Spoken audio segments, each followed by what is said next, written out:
কোন বাহিনী সব থেকে বেশি পছন্দের? স্যার বাংলাদেশ সেনাবাহিনী। সেনাবাহিনী বেশি জি পছন্দ। স্যার। তোমার পরিবারে কেউ আছে সেনাবাহিনীতে চাকরি করে? জি না স্যার। অন্য সরকারি চাকরিজীবী কেউ আছে? জি না sir. Best of luck Mridul, Allah যেন তোমার সৈনিক হবার স্বপ্ন পূরণ করে। মৃদুল অনেক ভালো ভাইবা দিয়েছে কনফিডেন্টলি, বুঝতে পারছো কি? ওর ভাইবাতে এবং উত্তর দেওয়াতে অনেক আত্মবিশ্বাস ছিল, ওর বডি ল্যাঙ্গুয়েজ অনেক ভালো ছিল, আই কন্ট্যাক্ট অনেক ভালো ছিল। ওয়ালাইকুম স্যার। ওয়ালাইকুম সালাম, sit down. What is your name? My name is Midul Islam.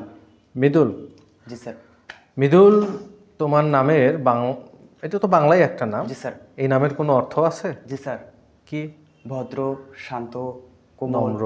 Good. নরম। মৃদুল মানে ভদ্র, শান্ত, কোমল। জি স্যার। তুমি কি মনে করো তুমি ভদ্র, জি স্যার। শান্ত, জি স্যার। নম্র? জি স্যার। দুটাই? জি স্যার।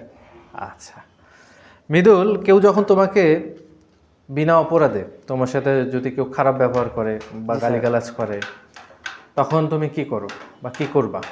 স্যার যদি আমার তার করার অর্থাৎ তার যদি প্রতিবাদ করার সামর্থ্য থাকে তখন করি, আর যদি না পারি তাহলে তার জন্য দোয়া রাখি দোয়া যে রাখো। সে যাতে পরবর্তীতে কাউকে এরকম করতে না পারে। ওকে। কোন জেলায় বাসা তোমার মৃদুল? লালমনিরহাট জেলা। লালমনিরহাট। লালমনিরহাট কি কারণে বিখ্যাত? স্যার শীতল ভর্তা এবং প্রাচীনকালের জমিদার বাড়ি আসছে, তিস্তা ব্যারেজ। সে কারণে বিখ্যাত, বেশ কয়েকটা কারণেই বিখ্যাত আর কি। যেহেতু তিস্তা নদী ওখানে, সে কারণে শুটকি পাওয়াটা একটা সহজ বিষয় আর জি, কি, স্যার। শুটকি মাছ পাওয়া যায়। বাবা কি করেন, মা কি করেন তোমার? স্যার আমার বাবা কৃষিকাজ করেন এবং মা হাউসওয়াইফ। সেনাবাহিনী থেকে এবারই প্রথম পরীক্ষা দিতে আসছে? জি স্যার। আচ্ছা, এর আগে কখনো কোনো বাহিনী তার পরীক্ষা দাওনি? জি না স্যার। বাংলাদেশের সামরিক বাহিনী বলতে আমরা তিনটা বাহিনীকে বুঝি, সেনা, নৌ, বিমান। জি, তোমার আসলে কোন বাহিনী সব থেকে বেশি পছন্দের? স্যার বাংলাদেশ সেনাবাহিনী। সেনাবাহিনী বেশি জি পছন্দ। স্যার। তোমার পরিবারে কেউ আছে সেনাবাহিনীতে চাকরি করে? জি না স্যার। অন্য সরকারি চাকরিজীবী কেউ আছে? জি না স্যার। তার মানে তুমি চাকরি পেলে এটাই প্রথম হবে তোমার পরিবারে? জি স্যার। সরকারি চাকরিজীবী। জি স্যার। পড়ালেখার পাশাপাশি কখন থেকে স্বপ্ন দেখো যে তুমি সৈনিক হবা? স্যার ছোটবেলা থেকেই স্বপ্ন দেখি। ছোটবেলা থেকে? জি স্যার। কাছ থেকে আর্মি দেখলে কেমন লাগে অনুভূতিটা? জি স্যার অনেক ভালো লাগে। ভালো লাগে, এটা অনেক এবং মহৎ পেশা। মনে হয় যে আমি এরকম যদি এই পোশাক পরে থাকতে পারতাম। আচ্ছা, সেনাবাহিনীতে চাকরি পেলে দেশের জন্য কি করতে চাও? তোমার মন থেকে মন খুলে বলো। স্যার দেশের জন্য সবসময় প্রস্তুত থাকবো, হুম। প্রয়োজনে দেশের জন্য জীবন দেবো এবং সুখে দুঃখে দেশের সাথেই থাকবো। আচ্ছা, গুড। বাংলাদেশ সেনাবাহিনীর বর্তমান প্রধানের নাম কি? জেনারেল ওয়াকারুজ্জামান। সেনাবাহিনীর স্লোগান কি? সমরে আমরা, শান্তিতে আমরা, সর্বত্রে আমরা, দেশের তরে। ওকে। তোমার স্কুলের নাম কি ছিল? স্যার ভবানীপুর সেফাতিয়া কামিল মাদ্রাসা। মাদ্রাসা থেকে জি পড়ছো? স্যার। কত পয়েন্ট ছিল? 3.75। আর সায়েন্স গ্রুপে? না স্যার আর্টস। আর্টস। জি স্যার। আর কলেজ বা আলিম কোথায় পড়ছো? কলেজ টেকনিক্যাল কলেজে। টেকনিক্যালে পড়ছো স্যার। আর কি। বাবা কি করেন পেশায়? কৃষিকাজ করেন। আমার বাবা একজন কৃষক, এটা ইংলিশ করতে পারবো?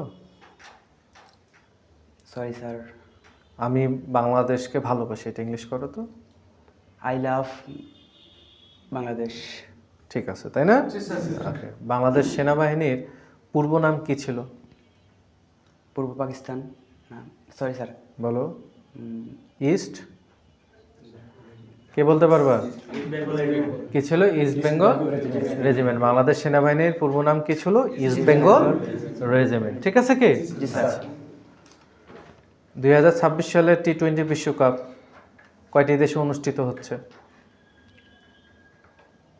Sorry sir.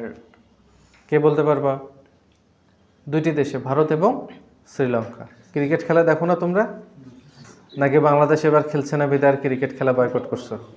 হ্যাঁ, আচ্ছা, বয়কটই করছে তোমরা? স্যার। আচ্ছা, কোন খেলা বেশি পছন্দ তোমার? Sir football. ফুটবল। কোন দলের সাপোর্টার আন্তর্জাতিক পর্যায়ে? Sir Brazil. ব্রাজিলের সাপোর্টার। জি, স্যার। আচ্ছা, ব্রাজিলের কোন প্লেয়ারটাকে বেশি ভালো লাগে? Sir Neymar. নেইমার। নেইমারের জার্সি নাম্বার কত? স্যার 7। 7। কে বলতে পারবো বলো দেখি নেইমারের জার্সি নাম্বার? 10। নেইমারের জার্সি নাম্বার হচ্ছিল 10। বাংলাদেশের একজন বিখ্যাত ব্যক্তির নাম বলো।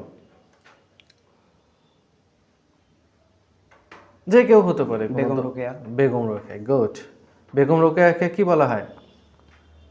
নারীদের শিক্ষার নারী শিক্ষা জাগরণের অগ্রদূত। কোথায় জন্মগ্রহণ করেছিলেন? রংপুরে। রংপুরে। আচ্ছা, তোমাদের লালমনিরহাটে বাংলাদেশ বিমান বাহিনীর একটা ঘাঁটি আছে, জি স্যার। গেছিলে কখনো? জি স্যার, গেছিলাম। গেছিলে আর কি। ভিতরে তো আর ঢুকতে পারা যায় না, বাইরে স্যার। থেকে দেখছো আর জি কি। স্যার। ওখান থেকে তোমাদের বাসা কত দূর হয়? Sir 46 kilo. আচ্ছা, নামাজ রোজা করো? জি স্যার, চেষ্টা করি। মাদ্রাসায় যেহেতু পড়ছো, সূরা পারো কিছু? জি স্যার। কতগুলো সূরা শিখছো? স্যার নামাজ পড়ার মতো যা যা দরকার জি স্যার। পারো আর কি। জি স্যার। আচ্ছা, কোরআন শরীফের প্রথম সূরাটি কোনটি? সূরা ফাতিহা। সূরা ফাতিহা। ফাতিহা। জাতীয় সঙ্গীত পারো তো? জি স্যার। গাইতে পারবা? চাইলেন জি স্যার। গাও দেখি। আমার সোনার বাংলা, আমি তোমায় ভালোবাসি, চিরদিন তোমার আকাশ তোমার বাতাস, আমার প্রাণে বাজায় বাসি। Good, thank you very much. জাতীয় পতাকাকে আমাদেরকে সম্মান করা উচিত, জি স্যার। জাতীয় সঙ্গীতকে আমাদেরকে ভালোবাসা উচিত, দেশকে আমাদের ভালোবাসা উচিত। জি sir. Best of luck Mridul, Allah যেন তোমার সৈনিক হবার স্বপ্ন পূরণ করে। মৃদুল অনেক ভালো ভাইবা দিয়েছে কনফিডেন্টলি, বুঝতে পারছো কি? ওর ভাইবাতে এবং উত্তর দেওয়াতে অনেক আত্মবিশ্বাস ছিল, ওর বডি ল্যাঙ্গুয়েজ অনেক ভালো ছিল, আই কন্ট্যাক্ট অনেক ভালো ছিল, ঠিক আছে? অনেক চমৎকার একটা ভাইবা দিয়েছে, ওর জন্য একটা জোরে করো তাহলে। আসসালামু আলাইকুম স্যার।